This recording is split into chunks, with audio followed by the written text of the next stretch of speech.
Hello, and welcome to the second quarter fiscal year 2025 Cardinal Health Incorporated earnings conference call. My name is George, and I'll be your coordinator for today's event. Please note this conference is being recorded, and for the duration of the call, your lines will be in listen-only mode. However, you will have the opportunity to ask questions towards the end of the presentation, and this can be done by pressing star 1 on your telephone keypad. And also, we'd like to ask everybody to please limit themselves to one question each to allow the maximum of the attendees to ask a question. If you require assistance at any point, please press star 0 and you'll be connected to an operator. I'd like to hand the call over to your host today, Mr. Matt Sims, Vice President of Investor Relations, to begin today's conference. Please go ahead. Hello, and welcome to this morning's Cardinal Health second quarter fiscal 25 earnings conference call, and thank you for joining us. With me today are Cardinal Health CEO Jason Hollar and our CFO Aaron Alt. You can find this morning's earnings press release and investor presentation on the Investor Relations section of our website at ir.cardinalhealth.com. Since we will be making forward-looking statements today, let me remind you that the matters addressed in these statements are subject to risks and uncertainties that could cause our actual results to differ materially from those projected or implied. Please refer to our SEC filings and the forward-looking statement slide at the beginning of our investor presentation for a description of these risks and uncertainties. Please note that during our discussion today, the comments will be on a non-GAAP basis unless specifically called out as GAAP. GAAP to non-GAAP reconciliations for all relevant periods can be found in the supporting schedules attached to our press release. For the Q&A portion of today's call, we kindly ask that you limit questions to one per participant so that we can try and give everyone an opportunity. With that, I will now turn the call over to Jason. Thank you, and good morning, everyone. Today, we reported strong second quarter results, accelerating the momentum that we've built over the last couple of years.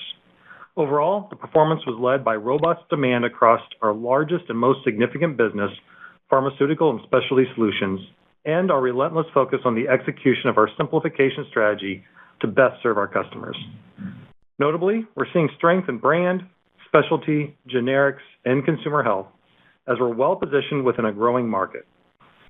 As a result of the significant strategic and operational actions we've taken, we remain bullish about our position in the healthcare industry and confident in our strategic direction for the future. And with this confidence, we are pleased to again raise our fiscal 25 enterprise guidance, which Aaron will cover in more detail shortly. We see opportunities to continue building upon the resiliency of the pharma business and drive consistent growth, particularly within specialty. Today's closing of the acquisition of a majority stake in GI Alliance, which in conjunction with our recently completed integrated oncology network transaction, will allow us to continue to expand across key therapeutic areas and generate additional value for our customers, patients, and shareholders. Later on, I'll talk more about how these investments accelerate our strategy, but for now, I'd like to officially welcome both the ION and GI Alliance teams to Cardinal Health and thank them for their focus and dedication as we work together to unlock new opportunities. In GMPD, while Q2 was below our expectations, the team remains focused on executing the GMPD improvement plan with positive progress on our cost optimization initiatives during the quarter. And across our other businesses, nuclear, at-home, and OptiFreight, we see robust demand across these three faster-growing and higher-margin businesses. The long-term potential for growth is evident, and we intend to continue to invest across these businesses to add scale and capabilities. In summary, we are pleased with this quarter's results, which reflect our efforts to accelerate our strategy, execute with precision, and drive sustainable long-term growth. With that, I'll turn over to Aaron to review our results and updated guidance. Thanks, Jason, and good morning. From a financial perspective, we continued our momentum in Q2 with outstanding results from the pharma segment, strong performance from the businesses included in other, and continued operational progress in GMPD. We grew operating earnings by 9% while overcoming the headwinds of the prior customer contract expiration and the as-anticipated COVID-19 seasonal timing. In summary, we had a lot going on, and we are pleased to report that the profit growth across the business resulted in a much better-than-expected EPS of $1.93. We are raising our EPS guidance to a range of $7.85 to $8. Let's review the results, starting with slide 4. Total company revenue decreased 4% to $55 billion on a reported basis.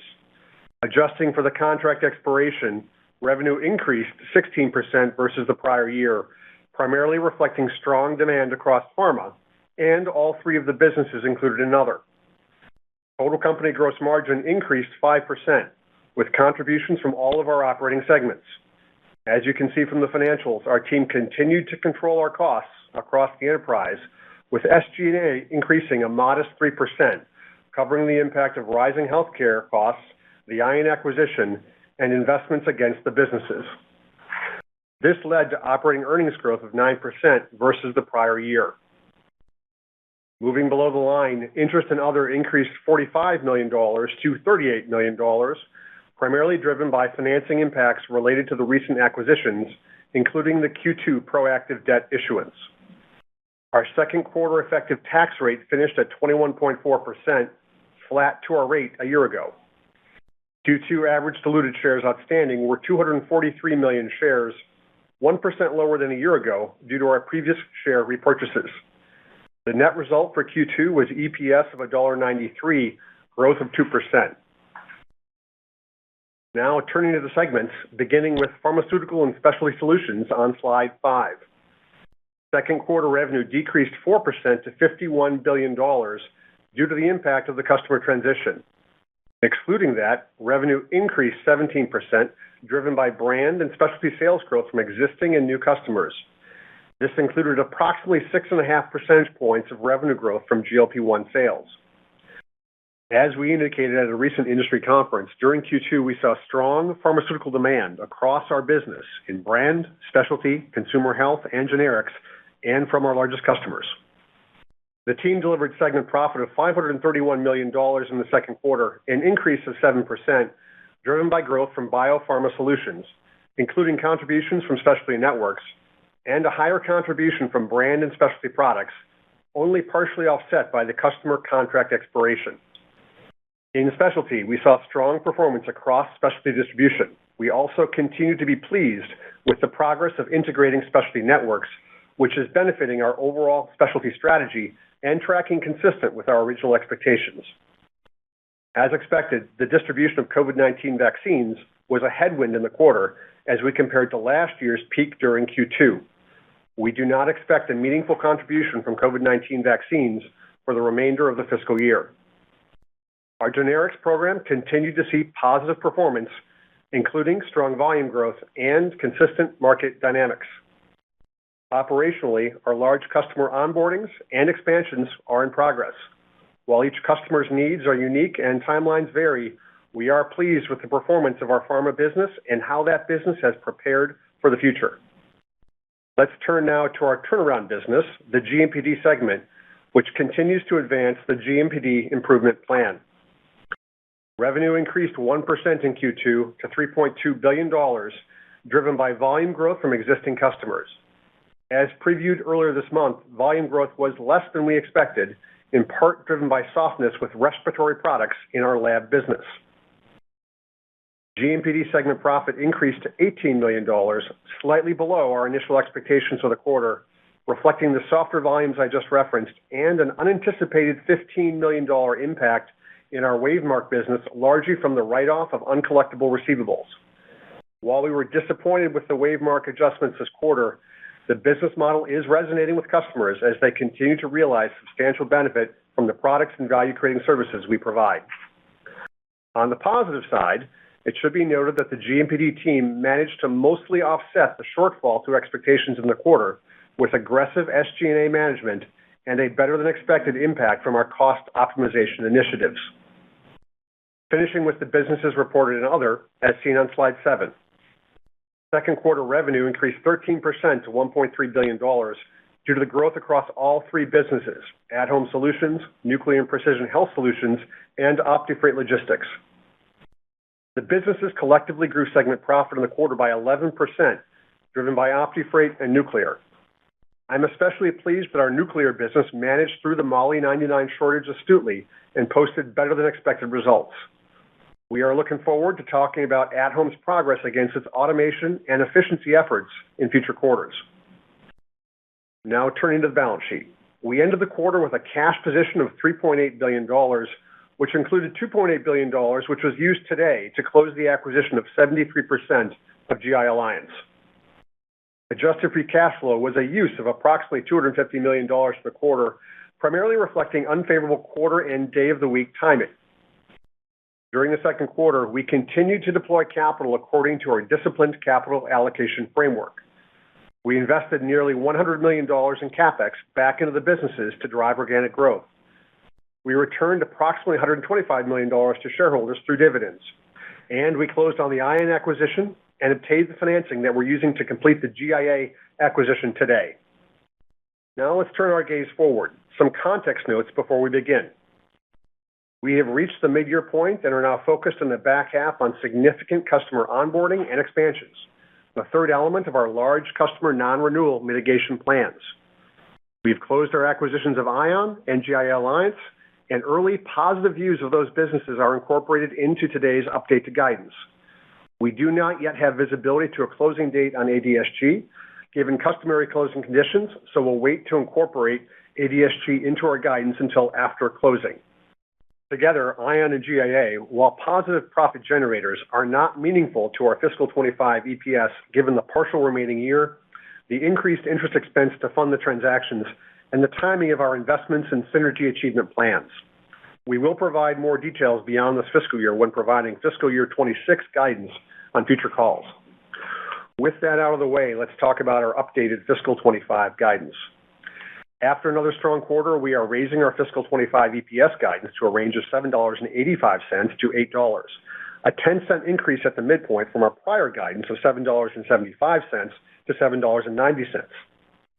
This is primarily driven by strong growth in the pharma segment, offset by GMPD and higher interest costs. Reflecting our acquisitions, interest and other is increased to a range of $200 million to $230 million, driven by the new debt financing and foregone interest income. Moving on to our segments, starting on slide 10. For pharma, we are improving our revenue outlook to a decline of 1% to 3%, reflecting the additions of GI Alliance and ION into our guidance and the strong year-to-date utilization we've seen. Normalizing for the customer transition and our acquisitions, fiscal 25 revenue growth at the midpoint would now be approximately 20%. For segment profit, we are raising our pharma segment profit guidance for the full year to 10 to 12% growth. Excluding the contributions of GIA and ION, this would equate to high single-digit underlying segment profit growth. You should note that GIA holds meaningful minority equity positions in many of the ambulatory surgical centers in which their procedures are conducted. The ASC-tied profit streams in GIA will not show up in our pharma segment, but will rather show up as a positive item in I&O's other income. For reference, we expect about $15 million of other income coming from GIA's equity method investments in fiscal 25. Regarding pharma's cadence, we continue to expect significant incremental volume over the back half of the year from new customer wins and expansions. And we also continue to expect Q3 to be the highest profit dollar quarter of the year, driven by the timing of manufacturer price increases, which have trended generally consistent with our expectations. For GMPD, our revenue outlook remains unchanged at 2% to 4% growth, which is also what we now expect for Cardinal brand revenue growth. As we think about the GMPD improvement plan and the efforts I referenced earlier, while we are pleased with the progress the team is making, the efforts do take time. For the rest of this year, we recognize the impact of the healthcare costs, the Wavemark write-offs, and the Q2 soft volume headwinds that we have experienced. As a result, we are adjusting our GMPD guidance on segment profit to be in the $130 million to $150 million range. Still a significant improvement from last year. As I have commented before, we continue to expect improvements in profit in the back half of the year, with Q4 being the high point of the fiscal year, similar to last year. We are not providing an update to our fiscal 26 or long-term profit guide on GMPD today. While our financial objectives are clear, we are scrutinizing volume trends and the current highly fluid tariff environment in Mexico and the United States, and we are awaiting clarity on whether there will be industry-wide dislocations or exceptions, which may present both risks and opportunities for us. This is a highly fluid situation. The one certainty is that our GMPD team continues to aggressively work to improve our business. In other, we are reiterating our expectations for 10% to 12% revenue growth and approximately 10% segment profit. One note on others' cadence. We expect stronger year-over-year profit growth in Q4 than in Q3 due to the timing of our growth-oriented technology investments and associated benefits. Before I wrap up, a couple of comments on capital deployment. We remain committed to creating continued shareholder value over the long term. Nothing is changing regarding our disciplined capital allocation strategy. Invest in the business, protect our investment grade rating, return a baseline of capital, and assess additional M&A and return of capital opportunities. Following the closures of our deals, we will take a disciplined approach to paying down debt. We anticipate retaining our BBB/Baa2 investment grade rating by quickly getting back within Moody's post-deal updated targeted leverage range for us of 2.75 times to 3.25 times adjusted debt to EBITDA. We will also execute on our previously committed fiscal year 25 additional share repurchases of $375 million. As for M&A, we are focused on executing against the integration and improvement plans that surround the acquisitions we have announced in the last year.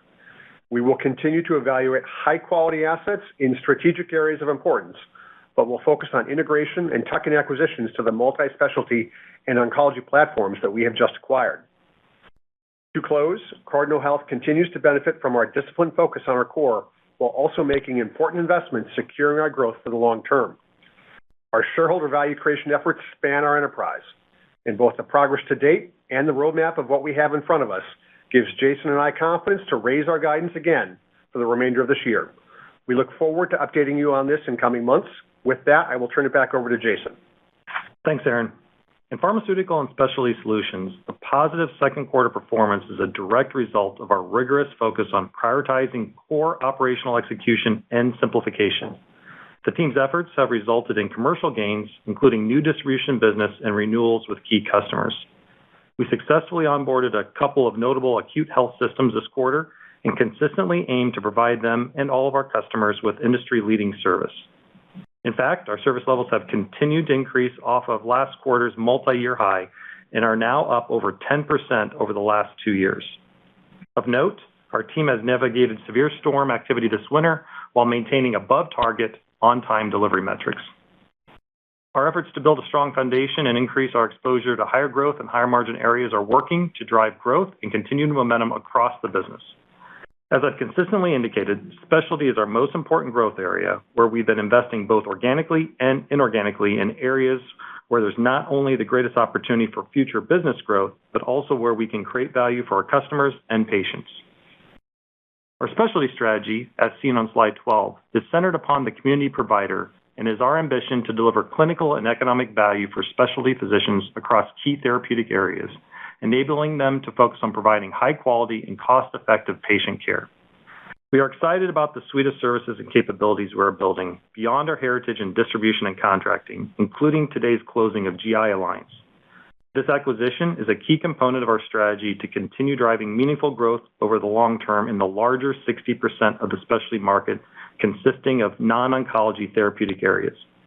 GI Alliance, the largest gastroenterology managed services platform in the country with over 900 physicians across 345 practice sites in 20 states, will serve as the foundation of our multi-specialty platform, enabling further national expansion in GI in areas like urology, rheumatology, and neurology. This team brings best-in-class support capabilities such as revenue cycle management and a physician-led leadership team headed by founder and CEO Dr. Jim Weber that is highly regarded in the industry and will continue to operate the business as a standalone platform within Cardinal Health. In oncology, the work to integrate the IN team and providers into our Navista platform is progressing as planned. The combined leadership team is in place and has visited key sites where it's easy to see how joining Navista's clinical expertise with ION's operational strengths will be a big win for independent community oncologists. The team has created its consolidated leadership structure, defined the Navista go-to-market strategy, and is engaging with a growing pipeline of opportunities as a result of our expanded offerings. A multitude of data is created while treating patients, and thanks to the capabilities of Specialty Networks, PPS Analytics, providers can generate actionable insight to improve patients' clinical outcomes, while manufacturers can leverage its sonar capabilities for research purposes to improve future therapies. We've completed integration of the legacy specialty networks and Cardinal Health processes and established the go-forward execution roadmap, including extending specialty networks capabilities to Navista so providers on both our oncology and multi-specialty platforms can enhance their ability to provide exceptional patient care and grow their practices. Aaron highlighted our strong performance from Biopharma Solutions, which in addition to specialty networks includes our leading specialty 3PL and Synexus patient access among its offerings. We continue to see strong 3PL performance during the second quarter with revenue growth of over 20%. And Synexus, which has seen steady growth, is executing a number of key product implementations with a strong pipeline of opportunities ahead. We've previously highlighted our Advanced Therapy Solutions offering, which supports 15 cell and gene therapy manufacturers across 450 sites of care and has already processed over 18,000 cell and gene therapy orders. In the quarter, we launched Advanced Therapy Connect, a first-in-class cell and gene therapy ordering solution, which allows our customers to efficiently consolidate their ordering processes onto our singular platform. Our business is partnering with biopharma innovators and many of the top academic medical centers to bring cell and gene therapy products more efficiently to patients. Turning to GMPD, where the team is focused on executing our GMPD improvement plan initiatives. Stepping back, while we had some additional non-recurring impacts with WaveMark in the quarter, we are pleased with the continued improvement in the GMPD business. Combined with last year's significant growth, this year's guidance reflects a nearly $300 million profit improvement from fiscal 23, driven by progress on inflation mitigation, cost reductions, and a return to growth with our Cardinal branded products. But we recognize work remains in this transformation. We have an aggressive set of service, profit, and cash flow improvement efforts in flight across the business that will continue to power the turnaround. For example, we are modernizing our distribution network and bringing innovative solutions to the market, including the opening of a new distribution center in Massachusetts that will increase U.S. warehouse capacity and expand specialized handling capabilities. At the same time, we reached an agreement to sell the legacy distribution facility in the area, which will contribute to our stated value creation initiatives, along with some recent inventory improvements we've driven. Our business is committed to getting our customers the right products at the right place and time, and remain focused on doing so as we navigate the existing trade environment, monitoring the potential impact of new trade policies and their effect on pricing. Our geographically diverse manufacturing network supports our ability to balance supply resiliency, service, and costs for our customers. As an example, with our recent investments to expand domestic syringe production, 90% of our syringe product category is now manufactured in the United States. And now, finishing with our other businesses, which are becoming a greater growth driver for us in an area where we intend to continue to invest in the future. In Nuclear and Precision Health Solutions, we see continued strength in both our core business and theranostics, along with an expanding pipeline. We are now the first company to offer Actinium-225 at commercial scale, spearheaded from our collaboration with TerraPower, offering a significant milestone in increasing access to potential new cancer treatments for patients. New therapies containing the isotope Actinium-225 have the potential to become the next generation of cancer treatment due to their less invasive impact to the patient. This is an example of innovation in action and reaffirms our commitment to making meaningful investments to help address some of the most pressing health issues facing patients today. We've also grown production of GE Healthcare's Vizamyl and Alzheimer's PET diagnostic by nearly 70% since last quarter. Investments are underway to nearly double our Vizamyl manufacturing sites by the end of fiscal year 25. In At-Home Solutions, we have begun construction on our new distribution center in Fort Worth, Texas, to continue benefiting from the growth of home health care. The facility will be equipped with leading robotics and automation technologies and should be fully operational by this summer. Our investments in advanced distribution centers will enable synergies related to our acquisition of Advanced Diabetes Supply Group. Bringing together the scale and efficiency of our at-home business with the patient acquisition and retention capabilities of ADSG will be highly complementary, create further diversification within our diabetes business, and allow us to drive significant value for customers and patients. CMS continues to make policy decisions supporting CGM access, and we are well positioned to take advantage of future market growth as CGM utilization continues to increase. And in OptiFreight Logistics, we continue to deliver action-driven insights to support our customers, many of the leading health systems in the United States, enabling them to better manage their shipping needs. The team remains laser-focused on innovative and technology-driven solutions that drive incremental value and capabilities for our customers.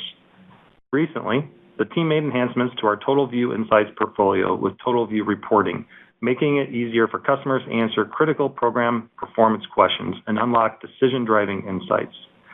With at least 3 product launches planned over fiscal 25 and 26, our team is constantly expanding its capabilities and exploring opportunities for new product penetration in clinical departments within hospitals where customers are looking for support, efficiency, and value. In closing, we are pleased with what we accomplished this quarter and are excited about the future. Thank you to our team for their unwavering dedication to fulfilling our role as healthcare's most trusted partner. With that, we will take your questions. Thank you very much, Mr. Haller. Ladies and gentlemen, once again, if you wish to ask a question, please press star 1 on your telephone keypad. And also, just please note that you are limited to 1 question each. Thank you. Our first question today will be coming from John Stanzel, calling from J.P. Morgan. Please go ahead, sir. Your line is open. Great. Thanks for taking my question.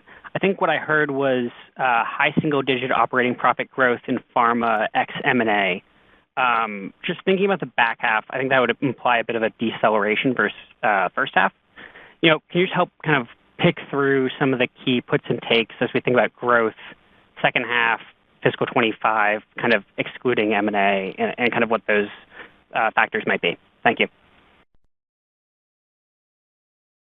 Appreciate the question. As we called out in prepared remarks, we are really pleased with the results of the enterprise overall, and certainly our pharma business so far this year, including Q2, including the raise to our guidance. Just to restate, the raise for the full year OI up 10 to 12%. That of course includes the impact of ION and the GI deal, which we closed today. You heard us correctly that the OI for the full year would be high single digits without the deals. The M&A is adding about 300 basis points to the pharma raise, but also don't lose sight of the fact that we have $15 million more of positive progress that is going to hit other income, just given the equity treatment on the minority ASCs. In the first half of the year, we experienced a strong utilization environment really across every element of the business. You heard Jason comment on that. In the back half, we are assuming a more normalized environment. We don't believe that utilization will be sustained at the same levels, and of course, we would be happy to be wrong there. I also want to call out that we have also started the onboarding of the significant ramp of new customers. Our onboarding costs for those new customers are already built into the updated guide that we've provided. And of course, we're lapping our Specialty Networks acquisition in March.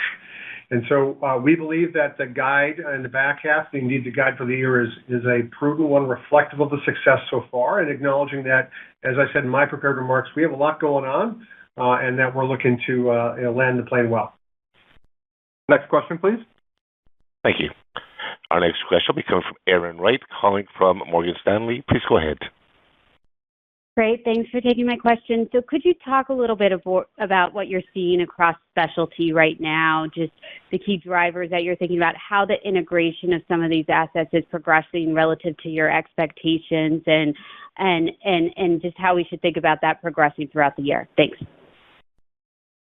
Sure. Yeah, specialty was absolutely a driver of revenue and profit for the quarter. We talked about the broad-based specialty growth over the last several years, ex a large customer non-renewal. We've seen close to mid-single digit type of mid-teens growth type of growth, 14% growth over the last several years. And we saw pretty similar growth last quarter, as well as this quarter was even a little bit stronger, a couple of points faster than that. So the specialty category continues to grow very well, which certainly gives us confidence to continue to invest into that business, which is, of course, underpinning not just the more recent closings now of both ION and GI Alliance, but of course it was also a key component of the strategy that we laid out more recently and started with the inorganic investments with Specialty Networks. And we did include in the material, I believe it's slide 12, that just reminds everyone of that strategy, and I talked a little bit about it.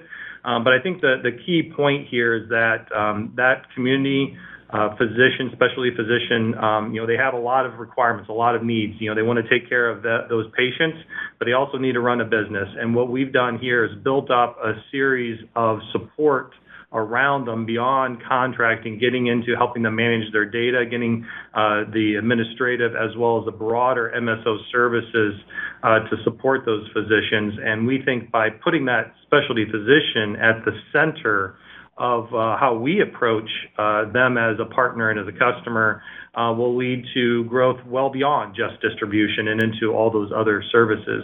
One other area of differentiation that we've continued to clarify with this strategy is that we're going to market with two very distinct platforms. One within oncology, which is, of course, ION is combined with our Navista business.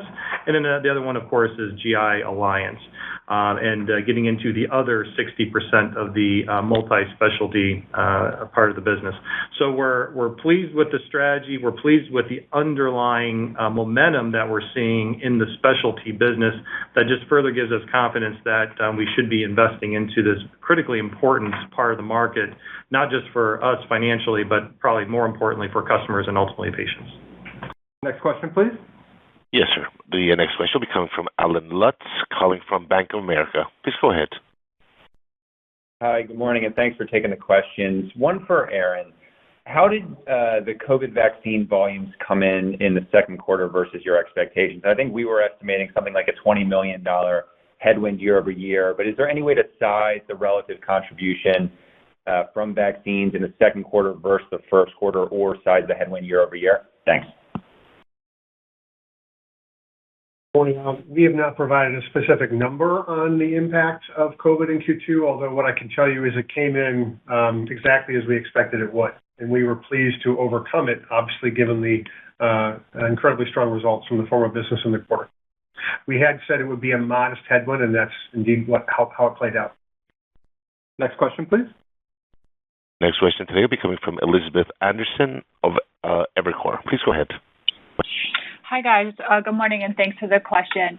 Thanks for all the color today. I was wondering if you could talk a little bit more about GMPD. Obviously, thank you for helping us to quantify the WaveMark contribution in the quarter, but I know you've talked about some investments, and I realize that there's tariff implications that we probably can't quantify right now. But if we think about just the core business, X some of these one-time items, and forgetting about tariffs for a second, how do we think about sort of the cadence of sort of investments and sort of the opportunity as we move through the back half of the year? Is that sort of ramping down, and we should think of that as a go forward rate there, or you think there's sort of more long-term investments that you will continue to make as you continue to grow that business?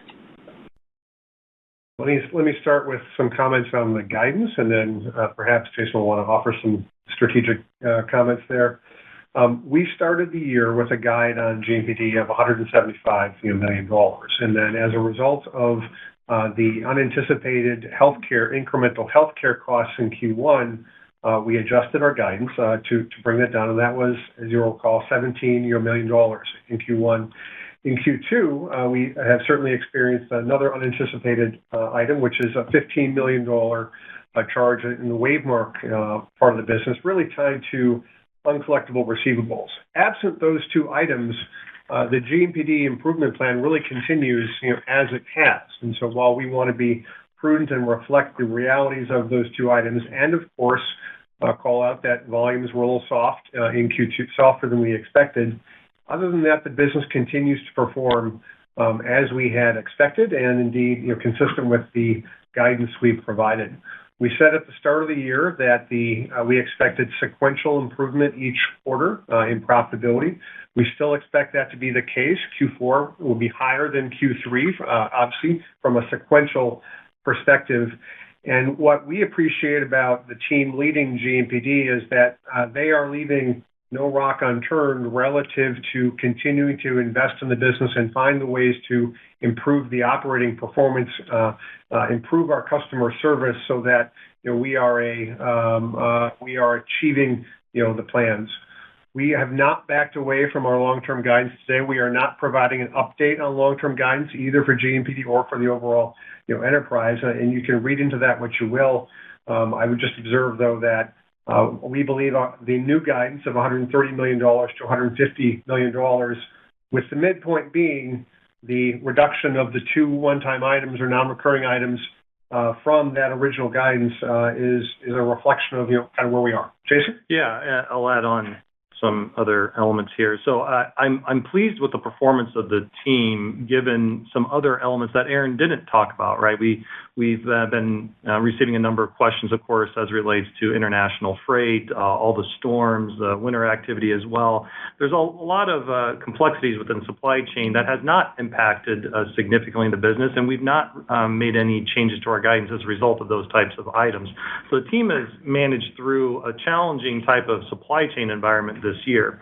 Now that leads us, of course, to, all right, so now what does it mean for the balance of the year as it relates to tariffs? I should probably also add that we had tariffs in China that did require us to resource and to pass on some of that in the form of pricing as well. But now when we're looking at potentially more significant tariffs, both in Mexico as well as in the United States, that requires us to continue to evaluate that model and manage through it. So we are not providing any adjustments to our guidance, both current year as well as long-term as it relates to that. It's still a bit early to determine that. What I will say is that the team has done a nice job to de-risk the model from where we were before. We still have some work to do with tariffs. We're looking at both sides of it, the sourcing side as well as the customer and pricing side. On the sourcing side, we've made some fantastic improvements to the resiliency of that supply base. As a reminder, only about a third of our business, of that $12 billion-ish in revenue, is Cardinal brand. So the two-third that's national brand, we largely pass through those types of adjustments. So that one-third that is Cardinal brand is where we have the most work to do there. Within that third, about a half of it is sourced out of North America, which is split between the U.S. and Mexico for the most part. And then the rest of the world is quite diverse. We no longer manufacture out of China. We source a little bit, although with the more recent tariffs, we've reduced that further. So we're definitely well below 10% at that level. And we have nearshored into Latin America, quite a bit of product as well. We've even brought some of it more onshore. As Aaron highlighted, 90% of our syringe category is now produced in a Cardinal-owned facility in the United States. So we'll continue to do what we can to minimize the impact as it relates to tariffs. But make no mistake, if there are widespread tariffs anywhere from the 10 to 25% range, I anticipate there will be corresponding price increases. We will do what we can to minimize those. But with 1 to 2% margins, we will not absorb whatever impacts are left. And with our diverse supply chain throughout the globe and what we believe is balanced, we think we're well positioned competitively to be able to pass on those price increases. So it's something we'll work to minimize, but it's going to be a reality if tariffs are widespread across multitude of countries. Next question, please. Yes, our next question today will be coming from Michael Cherny, calling from Leerink Partners. Please go ahead. Your line is open. Good morning. Congratulations on another really nice quarter. Maybe if I can go back to some of the specialty commentary, as you think about where you're now positioned with all the, at least specialty-oriented acquisitions closed right now, and Jason, you had talked a bit about some of your service expansion, but how fast do you feel some of that integration resonating in the market? How much of it do you feel is a competitive driver in terms of winning new business? And how do you think about that against the backdrop of what seemingly appears to be elevated specialty market growth, whether it's due to changes in the IRA Part D design or other areas, but how does that all factor into, from an underlying specialty basis, your ability to essentially accelerate growth on top of a now larger portfolio? Well, it certainly doesn't hurt in the marketplace. As I'm sure you can imagine, there's a lot of factors that go into a customer's decision. I think our investments in specialty, they want to see that we're competitive and that we understand their needs in that space, which this certainly does. I wouldn't draw too many connections. I mean, it depends on what part of the market you're talking about. If you're talking about retail independent, if you're talking about a large chain, I think our investments in specialty are a lot less relevant. What's more relevant for them is, are we taking care of their needs today? Is it service levels? What are their types of products and capabilities we can bring for them. Of course, when you're talking about that specialty physician, it is incredibly important for them that we take care of as many of their needs as possible, of which distribution is only one of them. So it is that flywheel effect that we've talked about all the way back to our investor day. That was the cornerstone of the strategy.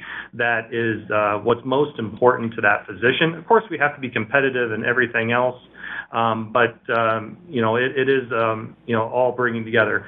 Now, this quarter, as I mentioned, we're seeing a little bit stronger specialty revenue growth. Is that because we continue to be a partner of choice? I think it's a little early with some of these acquisitions as well, but certainly we're growing at least as fast as the market. 16% type of growth in the quarter. So we're holding our own and have great partners that are growing quickly as well. And we're doing what we can to further improve our capabilities to be an even better partner for them going forward. Next question, please. Next question will be coming from Eric Percher of Nephron. Please go ahead. Thank you. I'd like to return to medical and maybe expand to GMPD and at home. It sounds like the impact from macro weakness is maybe a little bit less severe than we might have thought. Can you tell us, is the Cardinal brand still growing? Has there been any change in trajectory? And then is the impact extending to at home in any meaningful way? Yeah, so the overall, we saw slight growth in overall for all products as well as Cardinal Health brand products. So there's no distinction or differentiation there of any significance. And you'll see in the Q that comes out, we continued. I think Aaron even made the comments. We have double-digit growth for each of our other businesses in terms of top line. So we continue to see very strong growth there. As Aaron did highlight, we saw some weakness within respiratory and lab type of products within the GMPD business. Those are not products that drive volume through our at-home business. It is a very diverse type of product groupings within the at-home customer, but it's different than those types of products. So other thing I just highlight is, last quarter we were at 3% growth. Overall market we predicted to be somewhere in the low single-digit range. And so 1% growth, while a little bit weaker, and we certainly wanted to call that out. We're watching it very closely. The trends are going to be important. How much of this is related to what is happening on the respiratory lab side of cough, cold, and flu this season is something that we'll determine here in the next couple months if it's a lasting trend or if it gets more back to that typical type of longer term, lower single digit, but better than 1% growth that we anticipate. And that's why we're watching it closely, but need to see what kind of trends this really looks like before making any other further adjustments. Just to reinforce some of the answers around at home, you will see that at home's revenue growth in the quarter was up 13%, strong in CGM, diabetes, and urology related categories. We do continue to make large investments in that business, even pre-closure of the acquisition we've announced, and that's why you heard me signal in my prepared remarks of how we're looking forward to talking about the profit contributions from that business in future quarters, really driven by seeing the return on the investments we've been making in automation and efficiency as they get to multi-year record levels of productivity, quality, and safety over the course of the year. And so we view, while we haven't spent a lot of time talking about at home, we view it as a bright spot for the future of the business. Next question, please. We will now go to Kevin Caliendo calling from UBS. Please go ahead, sir. Thanks for taking my question. I want to get to your comments around utilization and the sort of expectation that it's going to normalize or step down a little bit from what you've seen in the first half. My question is, are you actually seeing this now? Is it a question of you're comping higher utilization in the fiscal second half of the year? And was the higher utilization that you saw in the first half of the year, was there anything special about it? Was it higher margin, or did it contribute more to EBIT than corporate average? I'm just trying to understand what was the driver or what the higher utilization was and sort of why you don't expect it to continue. Yeah, let me start, and then there's a lot there to unpack, and so Aaron may have something in the back end. So as I think about, let me talk to the second quarter growth that we've seen, and it does resemble quite a bit the type of growth we saw in the first quarter. So let me just go deeper into that, give you a little bit more insight as to what's driving. And when we say broad utilization, what exactly do we mean? Give you a little bit more perspective there, and then that I think that will help inform the types of trends that you would expect to continue, and perhaps some that would not. As I step back and think about the drivers of our profitability, we have already talked about some of the headwinds, right? So it's COVID and it's the large customer non-renewal. As Aaron highlighted, our headwinds this quarter from an earnings perspective, as well as from a revenue perspective, were very consistent with our expectation. And what I'm really pleased with this particular quarter is our strength in pharma was driven not by having less bad news, it was more good news, more strength in the underlying business. So what drove those tailwinds that allowed us to grow that business from an earnings perspective this particular quarter? Okay, utilization is of course one of those items. So the 4% reduction in revenue, as Aaron highlighted, translates to 17% ex large customer non-renewal. And then when you adjust for GLP-1s, that's another 6-7%. So you get close to 10 to 11% ex customer non-renewal, ex GLP-1 type of growth. So that 10 to 11% is significant. It's not too unlike where we have been operating, but it's good growth. And of course, we're talking revenue, but when you're looking at the underlying volume in areas that contribute less revenue like generics, it was also a little bit stronger than what we've typically seen. So within that 10 to 11% adjusted type of revenue, there were no real headwinds that we had to offset. So we did see growth across all the categories. Brand and generics were generally consistent with that type of rate. Where we saw excess growth above that was specialty. So that brings with it nice margin. It brings with it a nice mix. And it's also some of our consumer health business. Within generics, while the revenue was not a big driver of it, where we saw strength were in the areas that do bring with it a little bit more margin, like retail independence as one example.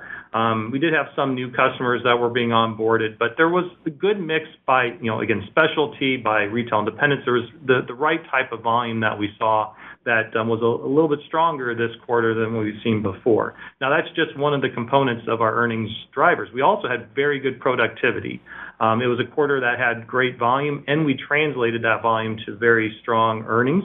And that's based upon some of the actions that we put into place, beginning almost a year ago when we learned of that large customer non-renewal that we will start to lap. And then, of course, the specialty networks will be lapping here in the third quarter as well. And that's the third component.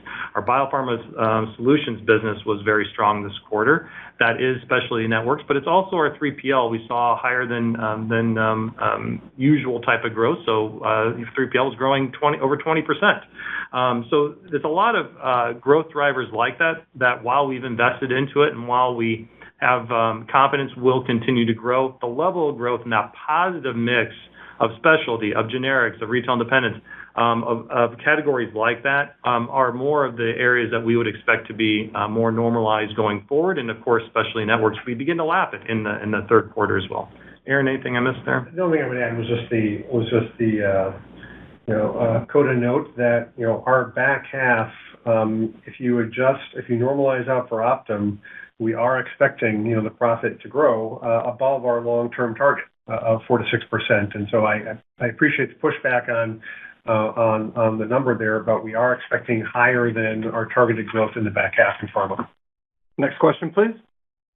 Yes, sir. The next question now will be coming from Eric Caldwell, calling from Baird. Please go ahead. Thanks very much. I was hoping to touch on GI Alliance a bit. When investors see MSO deals in a drug distribution industry, they tend to think of distribution contracts, they think of biosimilars, et cetera. But is there not also a med-surg opportunity, particularly in this segment? And if so, could you talk about that and where you might see some opportunities to further help those physicians with your med-surg package and/or any other solutions that you provide? Are there tie-ins to something in the other segment, for example, as well? Yeah, thanks for the question, Eric. And the short answer is yes, there's opportunities. But I'd rather stress what I talked about before. I think the problem with answering your question in that manner is it puts us first and not the physician first. And their biggest problem isn't getting med-surg items, and it's relatively small relative to, now, of course, across the full industry, that's a big part of it. But when you look at even 1,000 physicians, it's just not, significant relative to the broader industry. And certainly, that could be, less than one health system customer on that side. So it's something that we're not ignoring, but it's also clearly not the cornerstone of what we're doing here. This is specifically on GI Alliance. We're most focused on that physician, and we're specifically most focused on that other 60%, the other non-oncology therapeutic areas, where not only is it an area that hasn't been invested into near the extent as oncology, there's not nearly the options and support out there, but what's so exciting for us is what we believe is the best of the best is Dr. Jim Weber and team and GI Alliance. We did scour the industry to look for the best possible partner in the other 60%, and we're confident it's that team and that organization that fits well with us culturally, but also fits well with being able to solve the needs of so many of those physicians in both GI as well as other therapeutic areas. And just to emphasize, this is both GI Alliance and ION. They are platforms for future growth, which come with higher margin service opportunities and capabilities that we will look at as a basket of opportunities as we continue to drive our progress in specialty going forward. Next question, please. Our next question will be coming from Daniel Grosslight of Citi. Please go ahead. Your line is open. Hi, guys. Thanks for taking the question. I wanted to go back to some of the comments you made on tariffs, and you provided some great detail there, namely the 50% of Cardinal branded products that are made in North America. I'm wondering if you could help kind of segregate that out between the United States and Mexico, and then also help us think about what percent of your products are made in Central and South America. And finally, if all of this tariff noise volatility is making you kind of rethink your onshoring strategy, so perhaps more of your branded product will look like syringes versus how it has traditionally looked. Thank you. Sure. So again, let me just walk it from the top. 2/3 is national brand, 1/3 Cardinal brand. Of the Cardinal brand, about 50-50 North America versus rest of the world. That 50% that's North America, it's pretty well balanced between Mexico and the U.S., so think about it as another 50-50. And as it relates to Central and South America, I would say that other 50% outside of North America is very diverse. So I'm not going to break it down further into that. We do have Southeast Asia that remains a component of that, but it's quite diverse where we have very little, not a significant concentration in any one country outside of that. So it is truly broad and diverse there.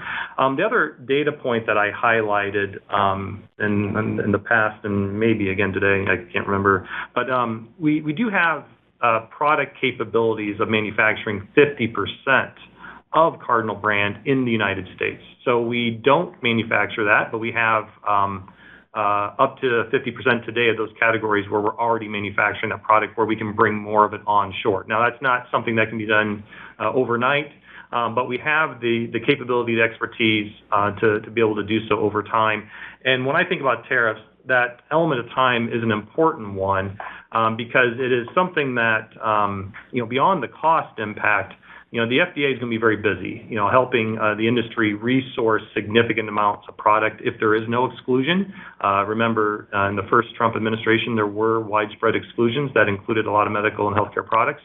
But if those exclusions are not existing this time around, there will be strong incentives to resource a lot of products quickly.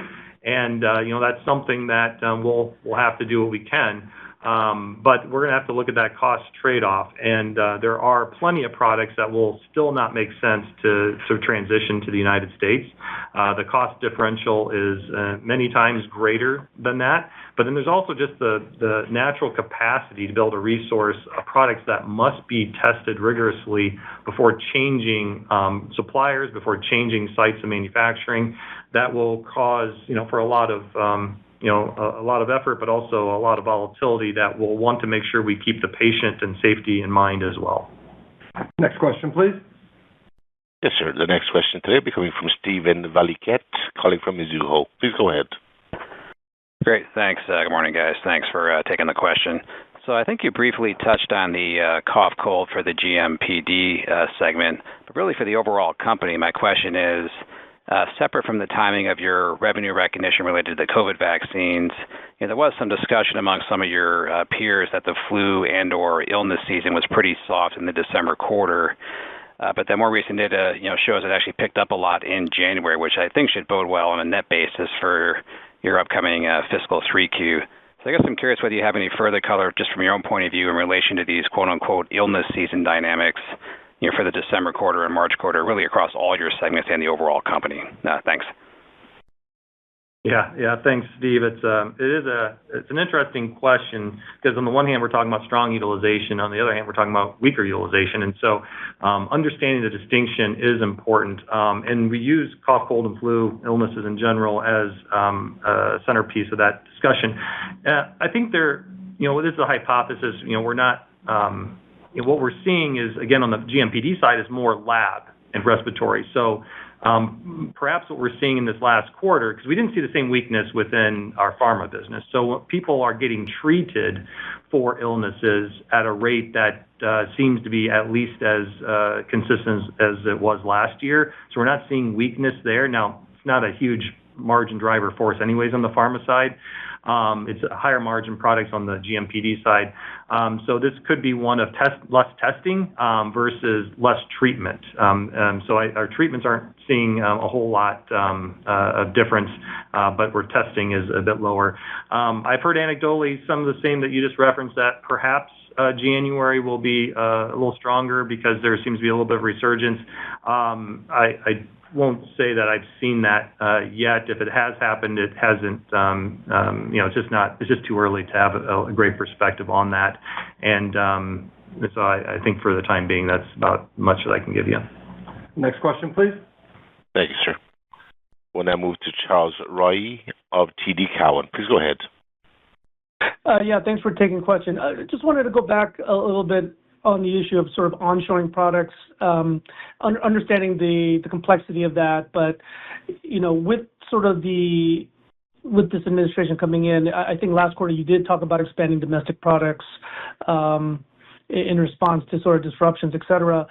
Does the new administration and sort of their kind of wielding of tariffs, all over the place here, is that looking to accelerate sort of your plans here in terms of bringing more products to be manufactured domestically, or so given the uncertainty, does that maybe give you a little bit pause and just kind of make you want to wait and see? And then secondly, you talked about sort of a stable generics kind of environment, but when we look at, you said consistent dynamics here in the second quarter, but if we look, we're seeing consistently in the data, moderation in deflation.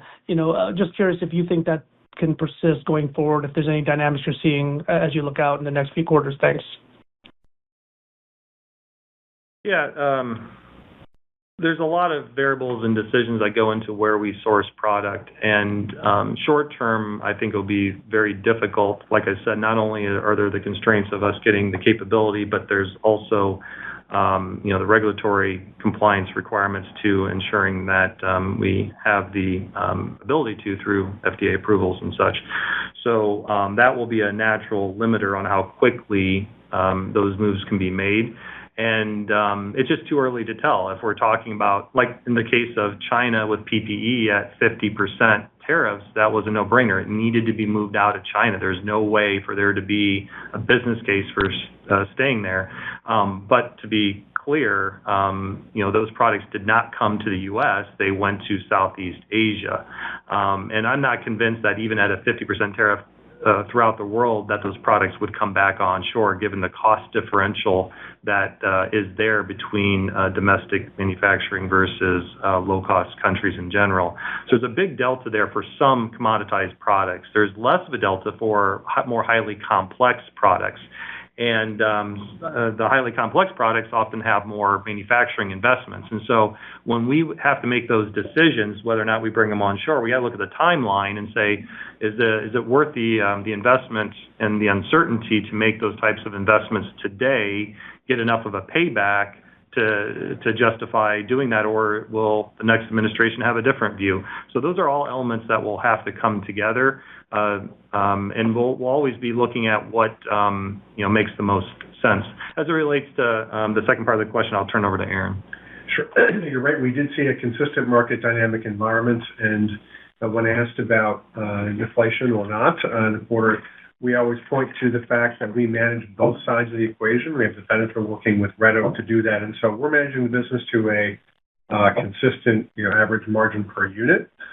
Which means it doesn't make as much of an impact for us, right? Because we're managing the portfolio as a basket there. With rising volume, which we saw in generics as well, that leads to goodness in the P&L. Next question, please. Yes, sir. We do have one question left in the queue, and the question is coming from Brian Tanquilut of Jefferies. Please go ahead.